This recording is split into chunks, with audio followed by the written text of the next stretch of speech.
বিনামূল্যে ফ্ল্যাট পাওয়া এবং সেই তথ্য গোপন করার ঘটনায় ব্যাপক চাপের মুখে রয়েছেন বাংলাদেশ ক্ষমতাযুক্ত প্রধানমন্ত্রী শেখ হাসিনার বোন শেখ রেহানার মেয়ে ব্রিটিশ এমপি টিউলিপ সিদ্দিক।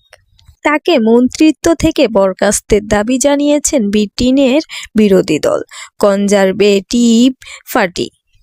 এর মধ্যেই এই ইস্যুতে যুক্তরাজ্যের সিটি মিনিস্টার ও শেখ রেহানার মেয়ে টিউলিপ সিদ্দিককে ক্ষমা চাওয়ার আহ্বান জানিয়েছেন বাংলাদেশ অন্তর্বর্তী সরকার প্রধান উপদেষ্টা ডক্টর ইউনূস। শনিবার 11 জানুয়ারি ব্রিটিশ সংবাদ মাধ্যম দ্য সানডে টাইমসকে দেওয়া সাক্ষাৎকারে ডক্টর মোহাম্মদ ইউনূস আহ্বান জানান। প্রধান উপদেষ্টা বলেন, লন্ডনে যে ফ্ল্যাট টিউলিপ ব্যবহার করেছে সেটি তদন্ত করা উচিত।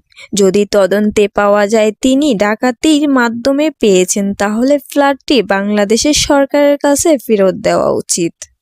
সম্প্রতি কয়েকটি আন্তর্জাতিক গণমাধ্যমে টিউলিপের বিরুদ্ধে বাংলাদেশের ক্ষমতাযুক্ত আওয়ামী লীগ সরকারের মিত্রদের কাছ থেকে লন্ডনে বিনামূল্যে ফ্ল্যাট নেওয়ার অভিযোগ ওঠে।